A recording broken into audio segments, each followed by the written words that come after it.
Gila, sungguh gila. Kali ini partai yang dikatakan tahan oposisi, namun kita lihat PKS telah runtuh dari keutuhannya itu. Kita tahu di Sumatera kemarin, yakni PKS ikut mengusung Bobi Nasution, salah satunya menantu dari Pak Jokowi. Simak video berikut ini. Ada yang bertanya, kenapa PKS konsisten oposisi? 2009 PKS tidak oposisi karena masih bersama Pak SBY pada saat itu. Baik, kita masih koalisi. 2014 sampai sekarang kita oposisi. Kenapa perlu oposisi? Oh, karena nggak ikut jadi menteri kali, jadi nggak mau gitu kan? Ada yang suka bilang begitu. Sesungguhnya pemahaman kami adalah bahwa dalam sistem pemerintahan kita yang harusnya presidensil, maka parlemen itu harusnya memerankan sebagai oposisinya pemerintah. Itu kenapa? Karena perlu check and balances. Kalau tidak, nanti kekuasaan jadi absolut, dan kalau kekuasaan absolut, dia akhirnya jadi otoriter. Sementara kita sudah bersepakat akan demokrasi. Jadi tetap saja kita harus melakukan upaya penyeimbangan. Kalau bahas undang-undang nih, ketika kemudian sudah dengan banyak perdebatan ada, bukan tidak ada masukan dari PKS yang diterima ada, yang ditolak ada. Biasa kan kalau bahas undang-undang tuh yang diterima itu biasa. Bu, apakah berarti semua perpu yang diusulkan oleh pemerintah PKS nolak? Enggak. Karena ada yang bisa kita terima, ada yang tidak, dan itu benar-benar harus dikaji dengan sungguh-sungguh. Bukan mentang-mentang oposisi itu semuanya ditolak gitu. Itu namanya ngambek. PKS sendiri nih udah 2 kali nih memilih menjadi oposisi teh. Iya, Kenapa betul. teh? Apa alasannya teh? Yang pertama kita perlu ingat bahwa sesungguhnya oposisi di Indonesia bukan cuma gara-gara nggak diajakin jadi menteri, bukan cuma gara-gara nggak dimasukin ke pemerintahan. Ini bukan karena baper ya teh? Bukan karena baper, Oke. nggak bisa kalau oposisi baper. Yang kita perlukan adalah bahwa negara ini perlu ada proses check and balances. Ketika sebuah pemerintahan harus ada kontrolnya. Sebenarnya kalau dari hukum tata negara kita, yang jadi oposisinya pemerintah itu mestinya DPR, mestinya. Tetapi kan kemudian pemerintah pasti ingin mengkonsolidasi agar program-programnya jalan sehingga akhirnya koalisinya dibentuk dan diikat sebagai partai-partai yang ada di DPR ditarik untuk menjadi koalisinya. Ketika semua ikut, terus siapa yang akan mengecek ya counterbalancingnya itu siapa? Karena itu PKS memilih untuk tetap menjadi oposisi agar bisa proses check and balances itu berjalan dengan baik. Dan itu sudah kita lakukan sejak tahun 2014. Kita akan tetap menjaga sebagai partai oposisi sampai dengan akhir masa pemerintahan Pak Jokowi dan Kiai Ma'ruf. Artinya bagi kami mengimplementasikan amanah dari Musyawarah Majelis Syuro itu, ya kami akan menjaga oposisi ini sampai akhir masa jabatan presiden sekarang ini. Nah, oleh karena itu tentu kita bukan hanya sekedar berbeda dengan sikap dan kebijakan pemerintah. Kita ingin bahwa sepanjang kebijakan itu membawa manfaat, tentu kita akan support dan dukung. Tetapi ketika kebijakan-kebijakan pemerintah ini memberatkan masyarakat, itulah yang kita kritisi. Makanya bukan asal beda dengan pemerintah, tapi kita akan kritisi hal-hal yang memberatkan masyarakat. Termasuk tadi kenaikan harga BBM bersubsidi. Kita menginginkan bahwa PKS ini adalah di dalam oposisinya oposisi yang kritis, ya, konstruktif dan bermartabat. Sehingga kami walaupun beroposisi, tapi masih membuka kemungkinan untuk berkomunikasi, bersilaturahim dengan berbagai elemen, termasuk dengan partai-partai politik, dengan elemen-elemen kemasyarakatan, dan berbagai elemen yang lain. Kita jalin justru politik semasa saya dicanangkan jadi presiden. Politik sekarang adalah politik silaturahim. Sehingga saya mencanangkan agar supaya ini berjalan silaturahim di tingkat pusat, silaturahim kebangsaan, dan di follow up pada tingkat wilayah dan daerah. Sehingga terus pengurus-pengurus PKS ini, kader-kadernya juga terus bergerak untuk menjalin silaturahim dengan berbagai elemen. Partai Keadilan Sejahtera adalah salah satu partai politik yang sering menyampaikan pandangan kritis terhadap kebijakan dan kepemimpinan pemerintah. PKS dikenal dengan sikap yang tegas dalam mengawasi dan mengkritisi berbagai kebijakan publik. Dalam konteks Ridwan Kamil, PKS memiliki beberapa pandangan yang mungkin berbeda dan patut untuk kita simak. Kritik terhadap infrastruktur. Misalnya proyek-proyek besar terkadang dianggap tidak cukup memperhatikan kebutuhan masyarakat yang berada di luar pusat kota. Pendidikan dan kesehatan. Dalam sektor pendidikan dan kesehatan, PKS juga menyuarakan berbagai kritik. Lalu kemudian isu sosial dan lingkungan. PKS juga memberikan perhatian khusus pada isu sosial dan lingkungan. Selanjutnya adalah kepemimpinan dan keterlibatan masyarakat. Dalam hal kepemimpinan dan keterlibatan masyarakat, PKS menggarisbawahi pentingnya transparansi dan akuntabilitas. Namun pada kesempatan ini PKS telah gagap, PKS telah tidak sesuai dengan janjinya yang katanya akan menjadi partai yang konsisten oposisi sampai akhir masa jabatan pemerintahan Presiden Jokowi dan Kiai Haji Ma'ruf Amin.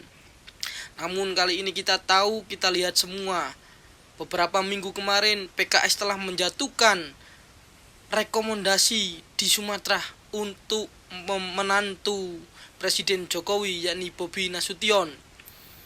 Dan yang hari ini kita saksikan secara bersama, PKS juga telah ikut dalam koalisi gabungan Kim Plus yang merekomendasikan di DKI Jakarta, yakni Ridwan Kamil, dan dipasangkan dengan kader dari PKS itu sendiri. Menurut kalian semua, bagaimana tanggapan kalian terhadap Partai Kesejahteraan, Partai PKS ini? Komen di postingan kali ini.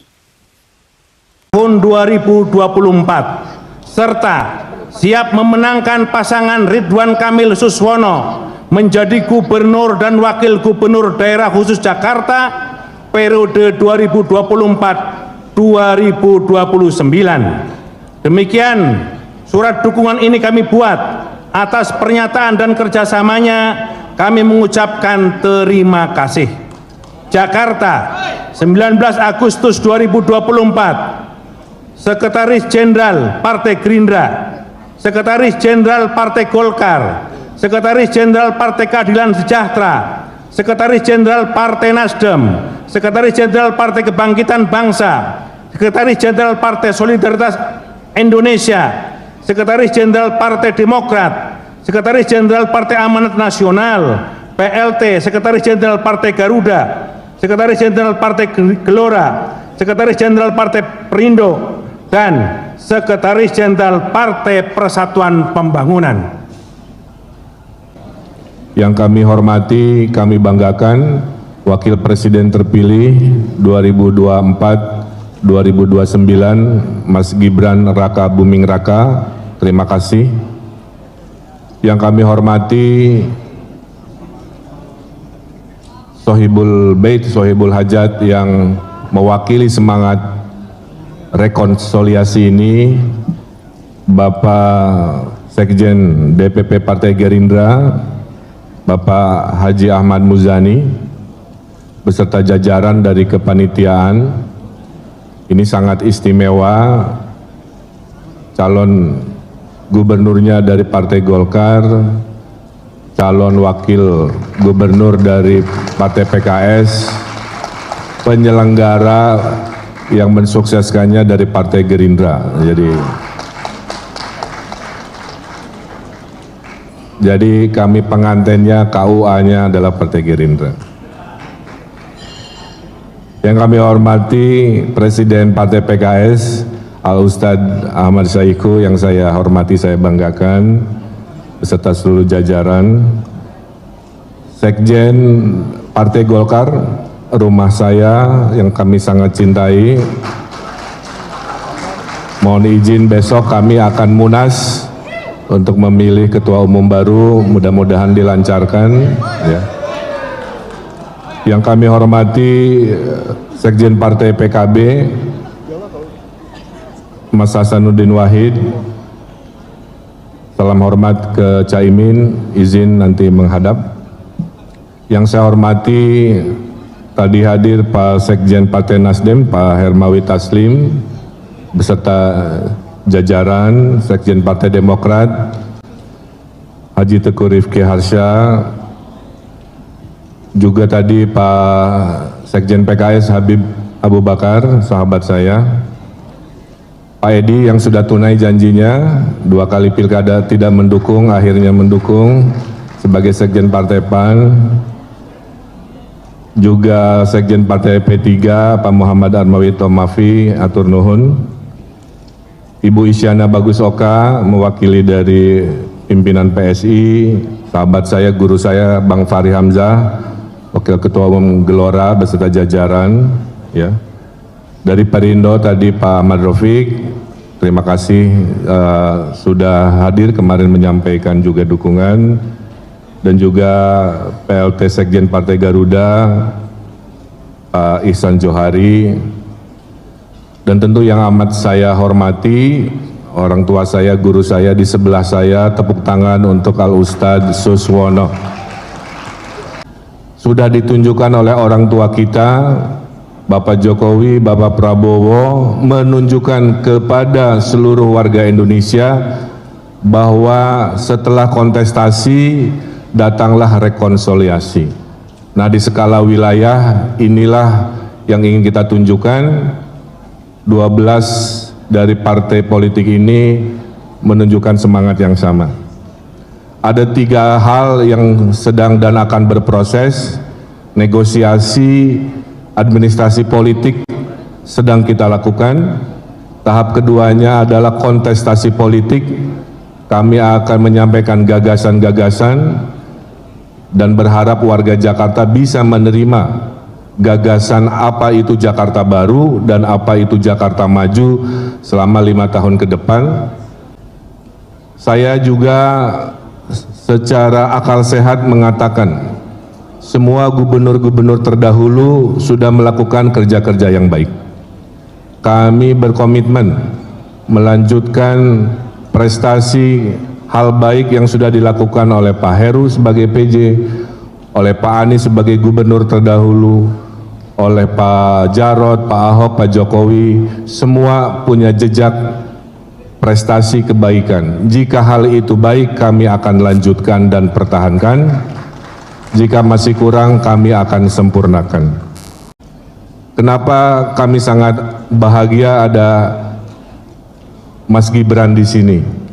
Karena dengan undang-undang yang baru, Wakil Presiden Republik Indonesia diberi tugas untuk mengkoordinasikan aglomerasi Jakarta dan sekitarnya. Dan menurut kami ini sudah takdirnya. Saya dulu sebagai Gubernur Jawa Barat tidak mudah mengorganisasikan yang namanya COVID, pergerakan manusia, pergerakan barang jasa, hanya gara-gara dibatasi oleh wilayah politik.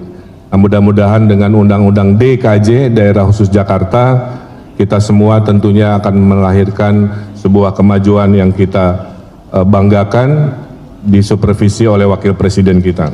Maka kami dalam hati meyakini akan ada lompatan-lompatan kemajuan yang kita sebut Jakarta Maju. Jadi imajinasi Jakarta baru insya Allah akan melahirkan semangat Jakarta Maju.